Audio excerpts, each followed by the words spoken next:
é a Beca e estou aqui para conduzir junto com vocês um bate-papo muito importante, muito interessante, sobre um tema que infelizmente é muito presente na nossa sociedade atual.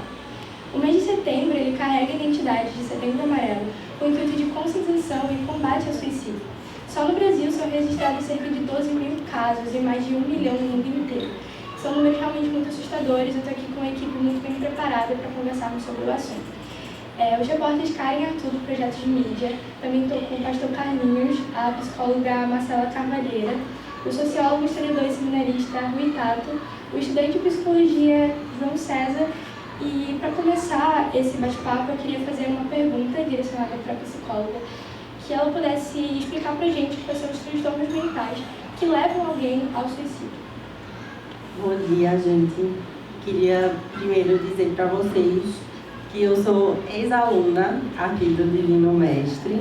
É uma honra para mim estar participando desse evento de volta em casa, né? É um prazer muito gratificante para mim, muito feliz com o convite. Bom, os transtornos que estão associados ao suicídio, de modo geral, são a depressão e a ansiedade. O que leva uma pessoa a entrar, né, a ser diagnosticada com a depressão, ela começa geralmente com uma tristeza, geralmente de algum fator, algum acontecimento externo que aconteceu na vida dela, a perda de alguém, uma separação que pode acontecer, perder um filho, um aborto, sempre alguma coisa relacionada a isso. E aí ela começa com uma tristeza, começa a perder o interesse por coisas que antes ela tinha interesse de fazer, começa a ficar desanimada, não querer mais sair de casa. E é muito importante que você comece, se você começar a se sentir assim, que você busque ajuda profissional e também um suporte dos seus amigos ou da sua família, que você comunique a sua dor, aquele seu sofrimento para alguém. E você, se está do lado e está percebendo que tem algum amigo, algum familiar seu também, que está desanimado, que já não quer mais sair de casa, que você também chegue junto dessa pessoa e procure se colocar à disposição dessa pessoa para que ela fale sobre aquele sofrimento. Porque assim como chegar a um estado de depressão é um processo, chegar a cometer o ato de suicídio também. Ninguém acorda e pensa assim, eu vou me matar.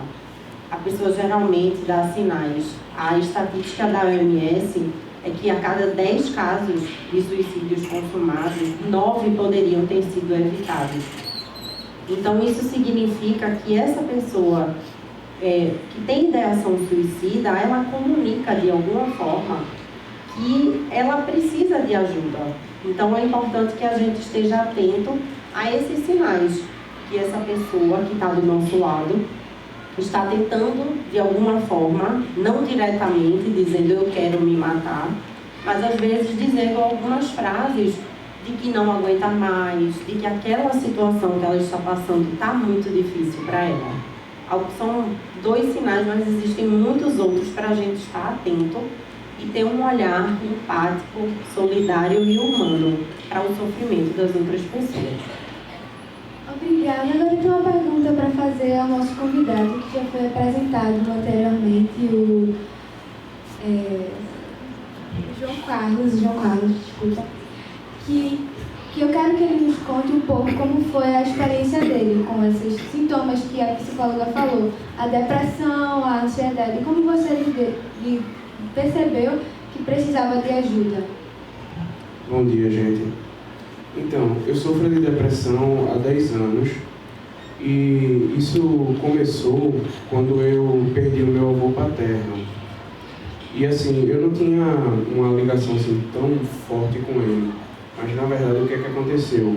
Eu via o sofrimento do meu pai e eu absorvi aquele sofrimento para mim.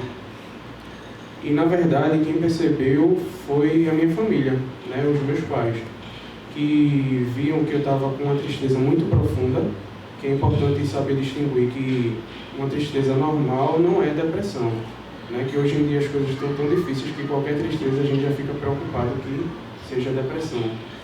Mas aí, o que é que eu senti? Eu senti uma tristeza muito profunda, uma angústia imensa, né, na minha alma.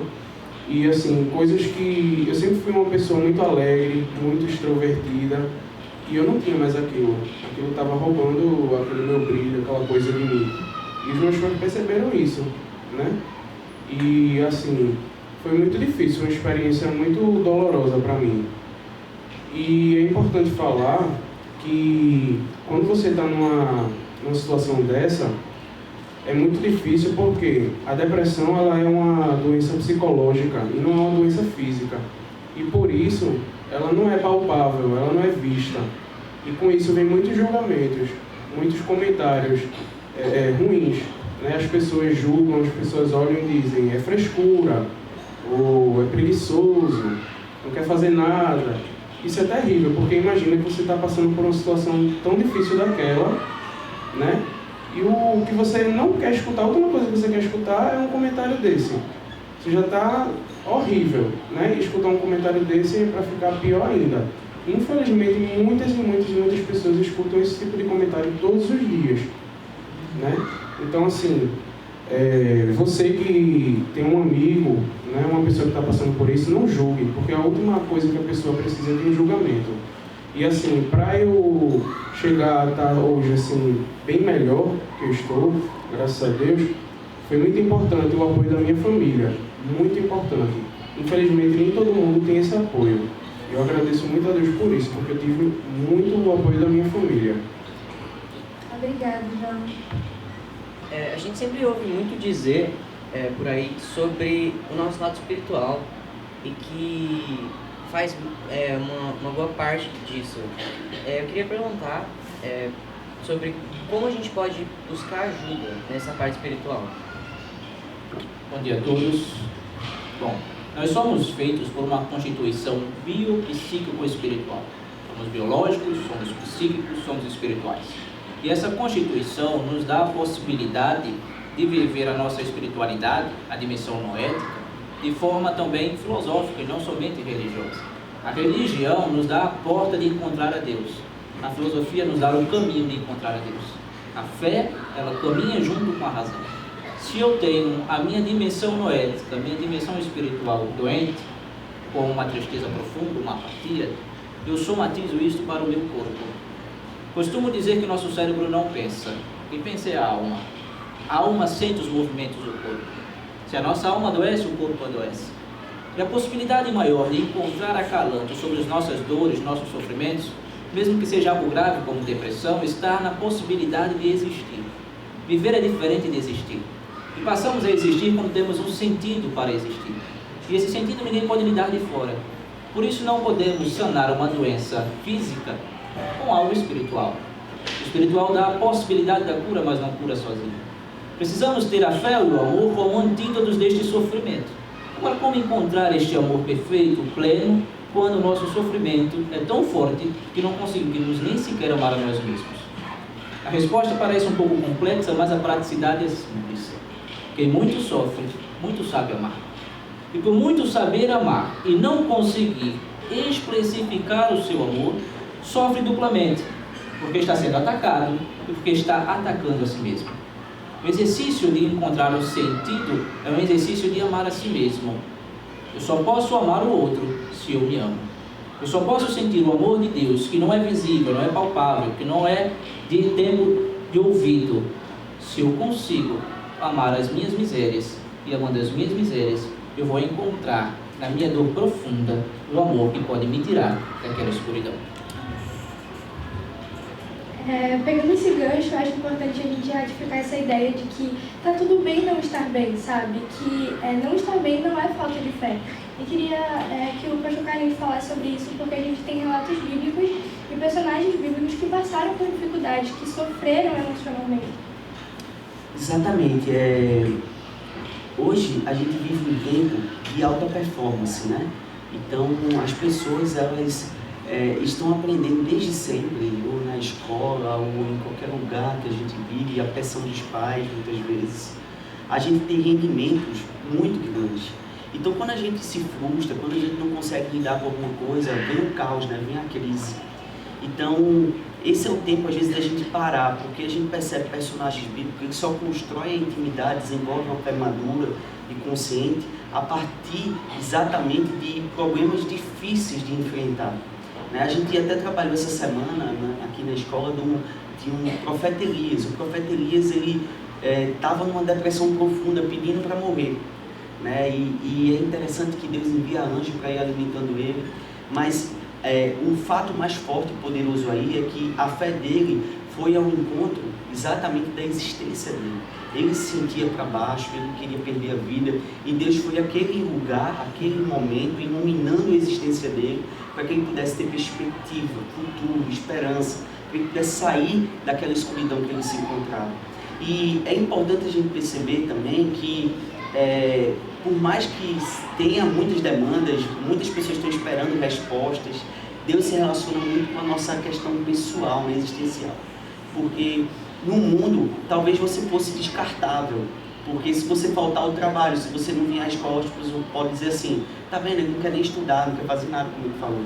Porque às vezes a perspectiva do mundo é muito mais de resultado, de estatística, de número.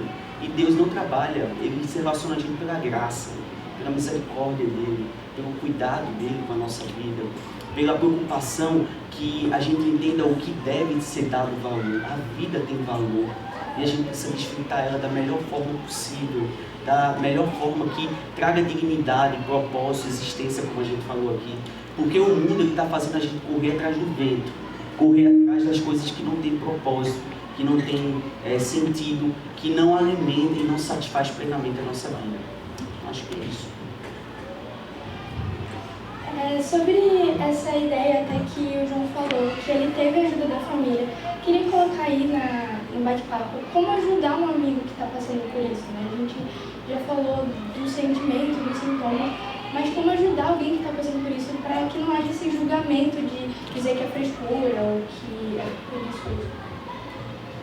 Bom, uma forma de ajudar, que parece pouco, mas vai fazer toda a diferença para uma pessoa que se encontra em sofrimento psíquico, é que você se coloque disponível a ouvir aquela pessoa, que você não julgue o que aquela pessoa lhe diz, por mais que você não conheça aquela dor, que você nunca tenha passado nada parecido, ou não saiba daquele sofrimento só de ouvir falar. Mas se aquela pessoa, se o seu amigo, se o seu colega diz que aquela situação está doendo, é importante que a gente valide aquela dor, aquele sofrimento, mesmo que a gente não entenda. Se colocar no lugar do outro, exercitar a nossa empatia, ter essa escuta empática para o que o outro está dizendo, independente do que eu acho daquilo, independente de que se aquilo dói em mim. É importante que a gente não tenha esse tipo de julgamento, se coloque disponível e às vezes, dependendo do que a pessoa diga, a gente realmente não tem nem o que dizer para aquela pessoa. A gente não sabe o que dizer, às vezes até por nunca ter passado por aquilo, mas só o fato de estar ali, ouvindo, escutando aquela pessoa, a gente já está fazendo muito por ela, já está fazendo com que ela alivie um pouco aquela angústia que ela está sentindo, que ela entenda que aquela dor é importante, que aquela dor existe, porque às vezes como já foi falado aqui, é visto como frescura, mas a gente não pede, por exemplo, para ficar gripado. Então, é a mesma dor, né? A depressão, ela traz problemas e sintomas físicos, né? E às vezes a gente pode precisar tomar uma medicação. Porém, a medicação ela não vai ser suficiente, ela vai amenizar aquele sintoma que é decorrente dessa depressão, mas a causa está dentro da gente. Então, a gente precisa cuidar do que está causando aquele sofrimento e gerando um sintoma. E ouvindo, né, ter essa sensibilidade de ouvir alguém, acho que também é importante direcionar para ajuda, né? Mostrar que a gente precisa desmistificar essa ideia de que ir ao psicólogo é algo ruim, de que ir ao psiquiatra é porque você está louco, né? Muito pelo contrário, todas as pessoas deveriam fazer um tratamento psicológico, né? Então, eu acho muito importante, e inclusive essa mobilização e essa ideia de conscientização, ela mobiliza muitas empresas e instituições a contribuírem com a ajuda. A gente tem, por exemplo, o Instagram e o Facebook, que tem um algoritmo que mostra ajuda para as pessoas que estão buscando muitas páginas suicidas ou algo do tipo. A Central de Valorização da Vida, que é um número, né, que você disca 188, e tem alguém para te ouvir, para te ajudar. Né? Então, é muito importante essa divulgação para que as pessoas realmente possam entender e ajudar. Sim, inclusive aqui na escola, os alunos têm apoio da Escola da Inteligência e o projeto Emoções e CIA com as psicólogas. Caso você precise, se sinta confortável, elas vão estar lá para lhe ajudar a qualquer momento. Só para a gente concluir, eu queria dar um tempinho para cada um, que você pudesse fazer as considerações finais e explicar um pouco sobre isso, como ajudar, e o que vocês têm, a percepção que vocês têm sobre isso.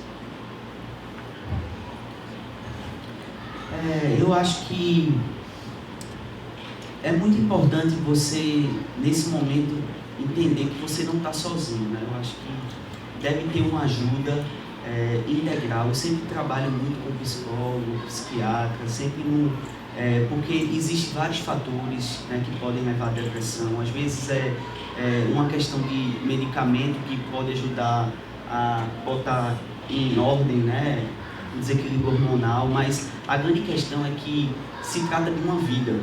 E quando se trata de uma vida, a gente precisa amar, a gente precisa ter empatia, a gente precisa se envolver, a gente precisa ajudar. A gente não pode, porque eu escuto muito assim, né? A pessoa tem tudo, já escutei muito isso, né? A pessoa tem tudo e está com essa frescura toda. Não, a gente precisa entender que a gente é amado por Deus.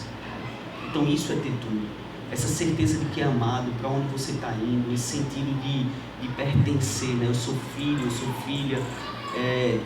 Às vezes as mentiras que a irracionalidade da doença causa em nós, ela vai dando lugar à verdade, que é a luz do Evangelho e a presença do amor que Deus faz na nossa vida.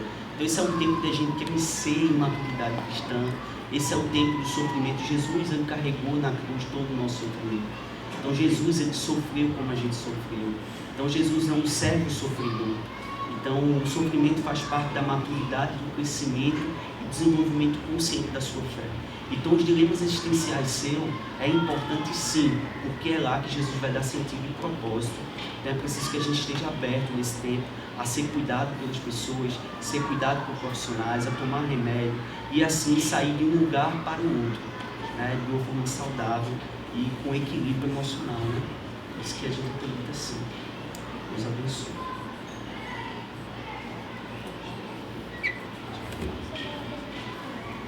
Bom, então, para concluir, né, que vocês saibam, assim, entender que pedir ajuda não é vergonha, que se colocar disponível também para ajudar outra pessoa, se for o caso, né, como foi dito, orientar essas pessoas, o seu familiar, o seu amigo, a procurar uma ajuda profissional e entender que o suicídio não é a única saída. Que, na verdade, quando a pessoa pensa em suicídio, ela pensa em acabar com a dor que ela está sentindo. Mas quantos momentos da sua vida você já passou que foram tão difíceis e você encontrou uma outra saída? Então, sempre existe uma saída. Então, você pode procurar um amigo, um familiar que você confie, alguém da escola, algum profissional. Sinalize para alguém, comunique a sua dor para que você tenha a ajuda necessária e que você, num momento de crise, de sofrimento, a gente não consegue racionalizar e encontrar a melhor solução. Então, sempre no momento de crise, soluções importantes é bom que sejam feitas depois da crise solucionada. Mas sempre há uma saída que vai ser melhor para você e depois você vai estar contando essa história. Amados filhos, a sua situação não é mensurada. Não há dor mais importante ou menos importante, mais aguda ou menos aguda. Todo mundo sente dor, todo mundo sofre e todo mundo morre. É uma realidade inerente da nossa vida. Mas podemos superar tais situações limites com outras três coisas: amor, fé e esperança. Quem ama tem a capacidade de sair de si. Quem ama de verdade não quer ser feliz, quer ver o outro feliz. Quem ama de verdade não quer se realizar, quer a realização do outro. E se você ama, você tem fé. não necessariamente em Deus, mas fé que é também amado, porque é um movimento recíproco e circular. E quem tem fé necessariamente tem esperança na melhora do relacionamento, na melhora da amizade, na melhora do respeito, na melhora que nós queremos no mundo. E essa melhora que nós queremos no mundo começa exatamente dentro de nós. Como eu já disse antes, a felicidade não pode ser causa última das nossas ações, mas causa primeira, porque sou feliz é que eu vou amar o outro. Não para mendigar um sentimento de amor. Você não é digno de migalhas. Você é digno da plenitude da cruz de Cristo. Você é digno da plenitude do amor salvífico de Cristo.